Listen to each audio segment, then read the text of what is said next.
और अब बात करते हैं कफ सिरप केस की। इस केस में ईडी ने बड़ी कार्रवाई की है। श्री सन कंपनी के मालिक जी रंगानाथन पर शिकंजा कसा गया है। रंगानाथन की करीब 2 करोड़ 4 लाख की प्रॉपर्टी जब्त की गई है।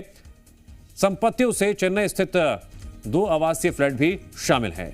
कफ सिरप से 20 से ज्यादा मासूमों की जान चली गई थी और उसके बाद से ही कार्रवाई का सिलसिला लगातार जारी है।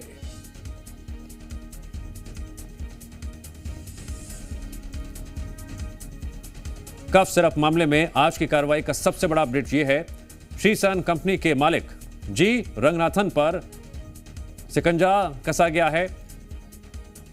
2 करोड़ 4 लाख की प्रॉपर्टी जब्त की गई है। जो प्रॉपर्टी जब्त की गई हैं उनमें चेन्नई स्थित 2 आवासीय फ्लैट भी बताए जा रहे हैं।